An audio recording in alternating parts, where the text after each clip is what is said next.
Welcome back नाजरीन। Clinic online में दोबारा खुशामदीद। बीमारी हो या कोई तकलीफ़ हो, होती तो वो एक बहुत बड़ी परेशानी है। कोई भी किसी भी इंसान को ना दर्द अच्छा लगता है ना कोई तकलीफ़ अच्छी लगती, लेकिन एक ऐसा मसला जिसमें तकलीफ़ ना हो लेकिन इंसान जो है वो एक ऐसे काम से जो कि ख़ुद ना कर सके वो हो रहा हो तो बड़ा मसला होता है। वो है गैर इरादी तौर पे आपके पेशाब का खारिज हो जाना, जिसका हम यूरिनरी इनकॉन्टिनेंस कहते हैं। और हमारे यहाँ जिस तरह से हमारे दिल के मसाइल हैं, जिगर के, फेफड़े के, हम वो तो डिस्कस कर लेते हैं, लेकिन ये मसाइल कुछ ऐसे हैं कि जिसको हम डिस्कस करते हुए आम ज़िंदगी में किसी से बात करते हुए शर्माते भी हैं, हिचकिचाते भी हैं। और हमारा माशरा कुछ ऐसा है, कुछ अखलाक़ी तौर पे हमारे यहाँ हम सब जो हैं, हर बात है कि अच्छी बात भी है कि हम थोड़ा सा एक तहज़ीब वाले माशरे में रहते हैं। वो अलग बात है कि हम बहुत बदतहज़ीब हो चुके हैं, लेकिन ऐसे मसाइल को मैं ज़रूर कहूँगा कि इससे पहले कि ये मसाइल गंभीर हों, आप किसी भी डॉक्टर से ज़रूर रुजू करें। और इसी वाले से आज हम बात करें, हमारे साथ मौजूद हैं डॉक्टर सैयद इम्तियाज़ अली साहब। डॉक्टर साहब, ब्रेक पे जाने से पहले मोइन साहब ने एक बहुत अच्छा सवाल पूछा था, नॉर्मली एक दिन में कितना पानी पीना चाहिए? जी, बड़ा इंटरेस्टिंग सवाल है। एक्चुअली जो है वो कहते यही है कि प्यास लगने से पहले कुछ पानी पी लेना चाहिए। प्यास लगना जो है वो थोड़ा लेट हो जाता है, मगर कहते यही है कि यूरिन आउटपुट इतना हो 1.5 लीटर तकरीबन। इतना सर नापता कौन है, मगर इतना समझ जाएं, एक रफ इंडिकेटर ये कि यूरिन येलो नज़र ना आए, वाइटिश माइल यूरिन हो, इतना पानी जो है वो एडिक्वेटली आपको पीना चाहिए। अब किसी का बार बार बहुत फ्रीक्वेंट येलो आ रहा है, what it means? Yellow urine तो उसमें नॉर्मल यूरोबाइलिनोजिन का कलर होता है येलो, तो वो येलो कलर तो उसका एक हिस्सा है, यूरिनरी पिगमेंट है। मगर जब डार्क येलो हो गया, इसका मतलब है कि आप थोड़ा डिहाइड्रेशन का शिकार हैं। नॉर्मली कितना पानी? नॉर्मली तकरीबन पेल येलो या वाइटिश येलो नहीं, कितना पानी पीना चाहिए? समझे तकरीबन 8 से 10 गिलास बहुत है। 8 से 10 गिलास। और आजकल का जो गर्म ह्यूमिड है उसमें आप 12 गिलास कर लें। 12 गिलास से कम पानी पीने से क्या स्टोन फॉर्मेशन होती है? ये एक थ्योरी थी और अभी भी है कि स्टोन फॉर्मेशन जो है वो सॉल्यूट्स की ज्यादती या सॉल्वेंट की कमी की वजह से होती है। मगर अब ये जो लेटेस्ट थ्योरी आई है उसमें यही है कि ये जो लोग हैं जिनको स्टोन बनता है, ये they are more prone to stone formation. Urine में कुछ इनहिबिटर्स होते हैं स्टोन फॉर्मेशन के, वो इन लोगों में कुछ कम होते हैं। यानी यूरिन में जब inhibitors of stone formation genetic predisposition ज्यादा है, उसमें अगर सोने पे सुहागा, अगर पानी का इंटेक भी कम होगा तो फिर स्टोन फॉर्मेशन बढ़ जाएगी। 2 कॉलर है हमारे साथ, एक तो बहुत अच्छा, बड़ा खूबसूरत नाम, तो बड़ा यूनिक नाम, ज़ियाफ़त साहब, जिनकी कॉल ड्रॉप हो गई थी, दोबारा हमारे साथ मौजूद हैं। ज़ियाफ़त साहब, अस्सलाम वालेकुम। वालेकुम अस्सलाम। सर, डॉक्टर साहब को भी मेरा सलाम कहें। मुझे लकीली इनके साथ काम करने का भी थोड़ा बहुत मौका मिला है। तो ये जो बच्चों के हवाले से इन्होंने बात बताई है, तो इनसे पूछिए सर कि कोई मेडिसिन है बच्चों के लिए, या कि उनको कोई साइकोथेरेपी वगैरह से ही वो बेहतर हो सकता है? बच्चों भी बात कर रहे हैं अभी, बिल्कुल सही, बिल्कुल बात करते हैं। बहुत शुक्रिया। मिसेस यास्मीन है लाहौर से। अस्सलाम वालेकुम मिसेस यास्मीन। जी अस्सलाम वालेकुम doctor Shahzad, how are you? I am very good ji, आप कैसी हैं? ठीक हैं डॉक्टर साहब? मुझे ये पूछना था कि मेरी एज है 54। ओके, माशाल्लाह। और लास्ट अराउंड 3-4 ईयर से मुझे ये प्रॉब्लम है कि मेरा ब्लैडर जो है वो यूरिन होल्ड कर लेता है। साइकोसेमेट्री होता है आपका कोई टेस्ट? एक होता है साइकोसोमैटिक,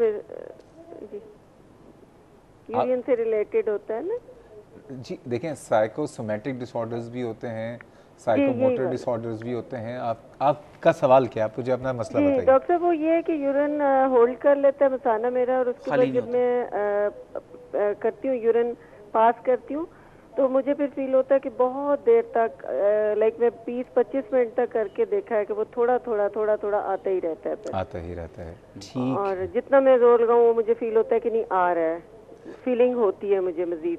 ठीक। अच्छा, 1-2 बातें मैं भी पूछना चाहूँगा, सकता है डॉक्टर साहब भी पूछ लें। आपको कोई फाइब्रॉइड वगैरह का मसला तो नहीं रहा है कभी? नहीं जी, फाइब्रॉइड का तो नहीं रहा डॉक्टर साहब। कुछ एक दफ़ा पेशाब कर लें, आपको तसल्ली होती है, लगता है अभी और आएगा? डॉक्टर साहब, किसी वक्त तो लगता है कि नहीं आई एम डन, लेकिन कभी लगता है कि और आ रहा है। ठीक है, ऑन एयर जवाब। ठीक है जी, बहुत शुक्रिया। और डॉक्टर साहब, मुझे मैंने टेम्सोलिन इस्तेमाल की है तकरीबन 1 साल। ठीक।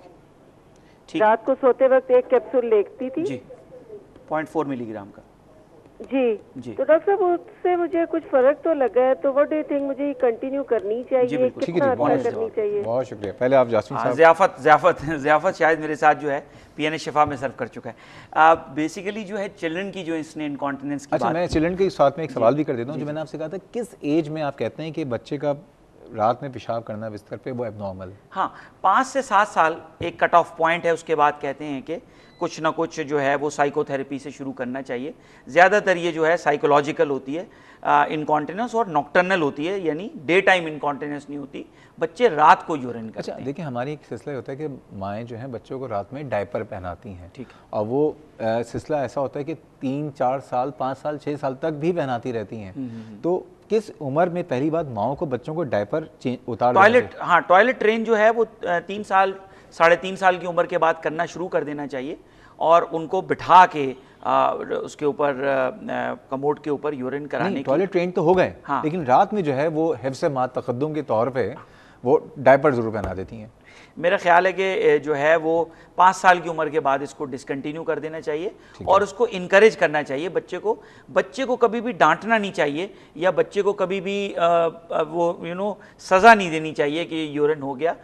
सिर्फ आप उसको इतनी सज़ा दे सकते हैं, सज़ा का एक ये लतीफ़ सा पहलू है कि उसको ये कहें कि अपने जो बेडशीट्स हैं वो तुम खुद साइड पे रख दो, और उसके लिए एक ड्राई पजामा या ड्राई कपड़े जो हैं वो उसके साथ सिराने होने चाहिए। जो बच्चे 7-8 साल की उम्र के बाद भी नॉक्टर्नल एन्यूरिसिस का शिकार, बच्चों को बाकायदा पिटाई हो रही होती है, और वो उससे बच्चे और ज़्यादा, क्योंकि ये देखें, ये ब्रेन जो है वो ब्लैडर की कॉल नहीं सुन सकता। ये बच्चों का कसूर नहीं है, ये हरगिज़ बच्चों का कसूर नहीं है। ये बच्चे मार कुटाई से या लान तान से और ज़्यादा जो है वो प्रॉब्लम्स का शिकार। बहुत से घरों में अमूमन माँ बाप के दरमियान जो इख्तलाफात होते हैं, या बहुत से बच्चे ऐसे जिनका पता चलता है कि बच्चा 4 साल का हुआ, दूसरा बच्चा आ गया, हाँ, सिबलिंग रेवलरी जिसे कहते हैं, कि अब उसको उसका प्यार मोहब्बत अब का बंटवारा हो गया। बच्चा जो ड्राई हो चुका होता है, अगर उसका सिबलिंग आ जाए तो वो इनकॉन्टिनेंट हो सकता है। ये बिल्कुल, ये लिटरेचर में भी और हमने भी देखा है कि बच्चा टॉयलेट ट्रेन भी हो गया और वो ड्राई भी हो गया। जैसा ही उसका भाई बहन पैदा हुआ, ये बच्चा नॉक्टर्नल एन्यूरिसिस का दोबारा शिकार हो गया। तो क्या करें फिर? उसका यही है कि बेसिकली उसको जो है इनकरेज करें, और रात के वक्त उसको सोने से पहले भी और बीच में भी एक दफ़ा उठा के यूरिन करा दें। और अगर वो फिर भी हो रहा है इस तरह, उसको नाइट टाइम 8 बजे के बाद उसका फ्लूइड इनटेक थोड़ा कम करें। रात में सोते हुए लोग तो फीडर लगा देते हैं। ना, वो उसको कम करेंगे नेचुरली। जब फिर यूरिन आउटपुट कम होगा तो बच्चा जो है वो ब्लैडर स्लो भरेगा और ब्रेन को कॉल। इसकी दवाएं भी आती हैं? बिल्कुल, इसकी दवाइयाँ मौजूद हैं, बहुत सारी ऐसी दवाइयाँ। एक और भी एक थ्योरी है कि ADH एक ब्रेन का हार्मोन है जो रात को कुछ ज़्यादा सिक्रीट होता है, और वो एंटी डायूरिसिस करता है, यानी यूरिन प्रोडक्शन कम कर देता है। इन बच्चों में ये भी एक थ्योरी आई है कि ये ADH की जो नॉक्टर्नल सिक्रीशन है ये हैम्पर्ड होती है। तो कुछ ADH के ऐसे कैप्सूल्स या नेजल स्प्रेज मौजूद हैं जो इन बच्चों को दिए जा सकते हैं, और वो, ये ज़ियाफत की सवाल का जवाब है, उससे जो है वो बच्चे, ट्रिप्टेनॉल एक दवाई है जो एमिट्रिप्टिलीन। लेकिन कितने अरसे तक आप दे सकते हैं दवाएं? जब तक ये बच्चे जो है वो आमतौर पे, जैसे कि हमारे साथ एक और कॉलर ने सवाल किया था कि मोइन साहब ने, हाँ, कि ये दवाइयों से बच्चों के ऊपर साइड इफ़ेक्ट्स नहीं होते? सर, आमतौर पे जो ये दवाइयाँ हैं ये, अच्छा, एक बात मैं व्यूअर्स को बताना चाहूँगा कि बच्चे जो हैं वो हर साल 15% स्पॉन्टेनियस रिकवरी हो रही होती है, वेदर यू डू समथिंग और नॉट। यानी बच्चा है, आप उसको चने खिला दें, आप उसको तिल के लड्डू खिला दें, या आप उसको कुछ भी खिला दें, हर साल 15% ये जो इनकॉन्टिनेंट बच्चे हैं ये ऑटोमेटिकली वापस आ रहे होते हैं कॉन्टिनेंस की तरफ। यानी nocturnal enuresis automatically cure wait भी कर सकते हैं, यानी डिलेड, जी बिल्कुल, delayed maturation of the CNS is responsible for nocturnal enuresis. And if you just wait, do psychological support, और उनको तिल के लड्डू खिला दें, चाहे आप उनको मोतीचूर के लड्डू खिला दें, वो स्पॉन्टेनियस रिकवर हो रहे हैं। बात है, लड्डू से इलाज चल रहा है।